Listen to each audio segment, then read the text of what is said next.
Want to own a slice of one of the oldest and most successful businesses in American history? Like the idea of collecting a market-beating yield and double-digit dividend growth? Looking for an undervalued, high-quality stock in this market? Then you have to check out today's video.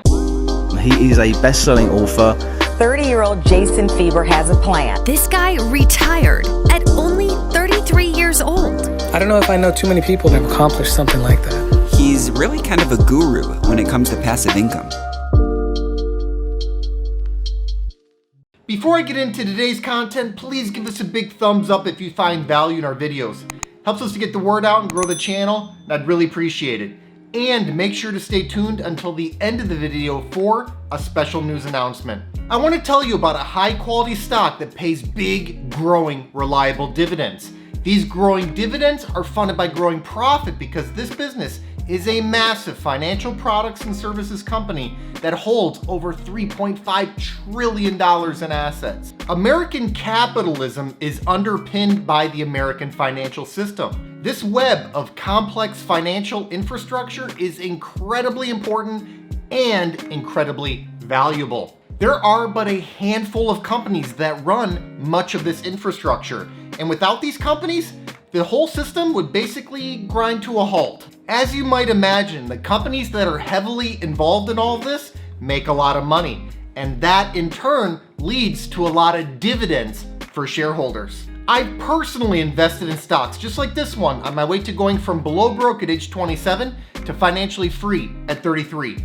Best of all, the stock looks undervalued right now. Price is what you pay, but value is what you get. Why is that important? Because buying a dividend growth stock when it's undervalued should provide for a higher yield, greater long-term total return potential, and reduced risk.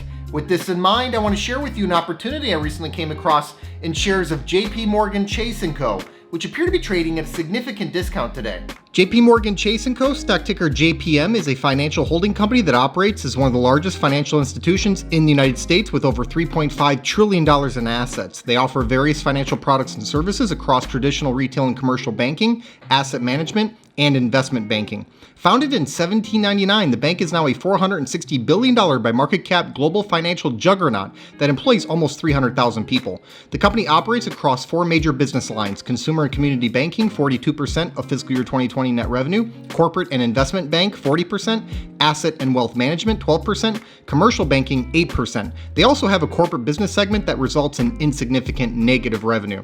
JP Chase has a fabled corporate history, intertwining with moguls such as JP Morgan, John D. Rockefeller, Thomas Edison, and Andrew Carnegie. This is such a truly massive and important financial institution. The United States would have a difficult time coping if it were to suddenly disappear.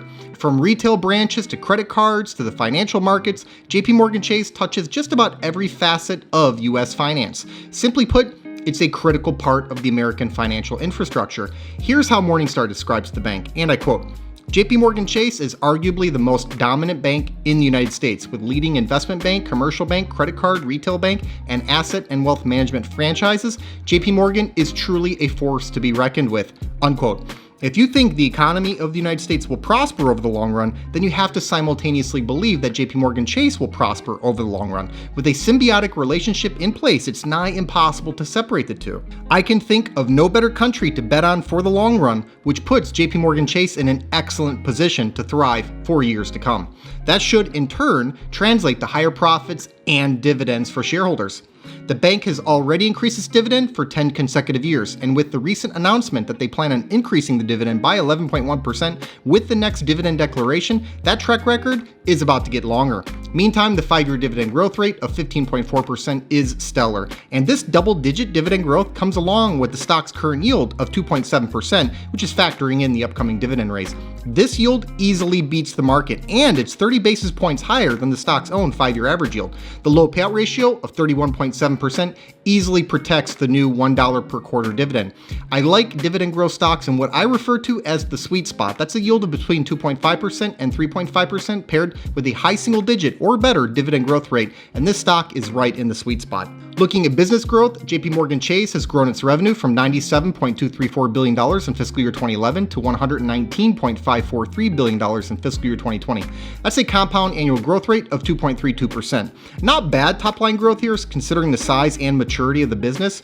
Earnings per share expanded from $4.48 to $8.88 over this period, which is a compound annual growth rate of 7.9%.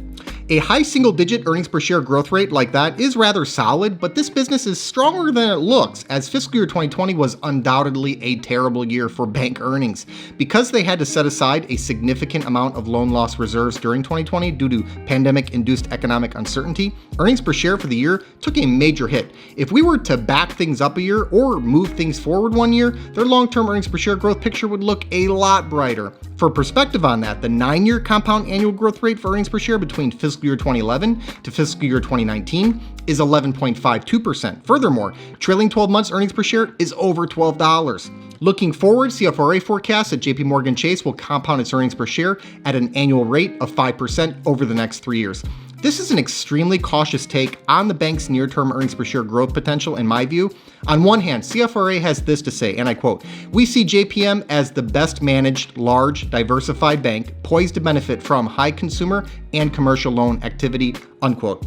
On the other hand, CFRA rightfully notes persistently low interest rates and reduced loan demand as major headwinds. I think it's wise to be prudent regarding a financial institution in this environment, especially since so much uncertainty remains. However, recent quarters have shown a serious rebound in JP Morgan Chase's numbers, with the release of loan loss reserves springing the bank's earnings per share back to life. With the economy normalizing, loan demand should follow suit. Plus, rates are set to rise within the next couple of years. Moreover, JP Morgan Chase isn't as heavily dependent on interest rates as some other competitors. They have substantial exposure to capital markets. In my view, JP Morgan Chase stands to do a lot better than CFRA is giving them credit for. But even if they were to put together a meager 5% earnings per share compound annual growth rate over the next few years, that'd still be enough to power high single-digit dividend growth. And with a near 3% starting yield, that's a pretty appealing combination of yield and growth. Moving over to the balance sheet, they have one of the largest and most complex financial makeups of all institutions. This can make it difficult to decipher exactly what's going on, but it gives them scale in an industry where scale matters, and scale proves its value in times of trouble, such as over the last year. The bank has $3.4 trillion in total assets against $3.1 trillion in total liabilities. JP Morgan Chase retains the following credit ratings for its senior unsecured debt: A2 Moody's, A- Standard & Poor's, AA- Fitch. These ratings are well into investment grade territory. Profitability is quite robust. Over the last 5 years, the firm has averaged annual net margin of 25.30% and annual return on equity of 11.73%. Net interest margin came in at 1.98% for the last fiscal year. There is a lot to like about this bank. It's an absolute powerhouse in every category it could possibly be a powerhouse in. And with enormous economies of scale, high switching costs, unique financial expertise, and built-up relationships, the company benefits from durable competitive advantages. Of course, there are risks to consider. Litigation, regulation, and competition are omnipresent risks in every industry. I see all three of these risks as elevated for JP Morgan Chase's particular business model. Banks are directly exposed to economic cycles. Any lingering scars on the economy from the pandemic-induced recession could harm JP Morgan Chase. While their sheer size is an advantage, it also limits their growth prospects by virtue of the law of large numbers. Low rates remain persistent and doggedly challenge the bank's profitability. Even with these risks, JP Morgan Chase strikes me as a compelling long-term investment idea for dividend growth investors. And that's particularly true with the valuation being attractive. The stock is trading hands for a price-to-earnings ratio of 10. That's obscenely low in this market. Although some of what should have been last year's earnings are now showing up this year, still, that's quite remarkable. The price-to-book ratio of 1.8 is admittedly on the high end of what a large U.S. bank can typically command, but I think this bank deserves a premium. And the yield, as shown earlier, is measurably higher than its own recent historical average. I valued shares using a dividend discount model analysis. I factored in a 10% discount rate and a long-term dividend growth rate of 7.5%. This dividend growth rate is about as high as I'll go for a bank. Again though, if there's any bank that deserves a premium and the benefit of the doubt, it's this bank. If we look at what this company has done over the last decade in terms of profit growth and dividend growth, this is not a high bar for them to clear. Indeed, the upcoming dividend increase at over 11% is well over this level. And with the payout ratio being so low, they can easily afford to grow the dividend at a high single-digit rate for years to come. The dividend discount model analysis gives me a fair value of $172. The reason I use a dividend discount model analysis is because a business is ultimately equal to the sum of all the future cash flow it can provide. The dividend discount model analysis is a tailored version of the discounted cash flow model analysis, as it simply substitutes dividends and dividend growth for cash flow and growth. It then discounts those future dividends back to the present day to account for the time value of money, since a dollar tomorrow is not worth the same amount as a dollar today. I find it to be a fairly accurate way to value dividend growth stocks.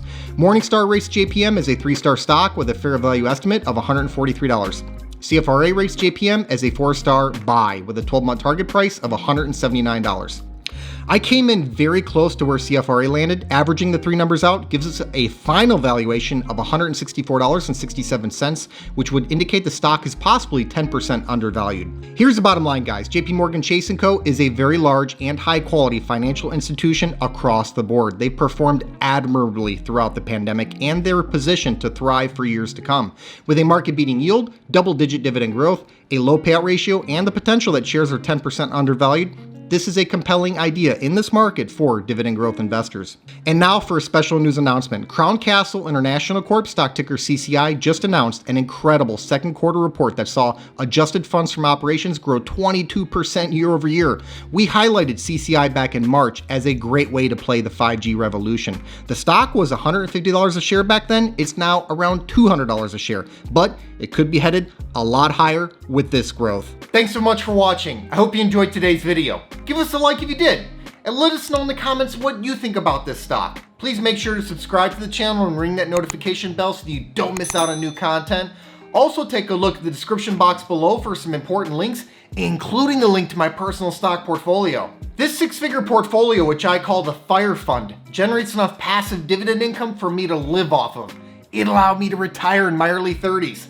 I've made my portfolio entirely accessible over a Patreon, and I also post alerts there whenever I buy or sell a stock. I put my money where my mouth is, and I'm often invested in the same high-quality dividend growth stocks that I make videos on. Over the years, I've heard from thousands of investors who have been profiting from many of the same exact stocks that I own.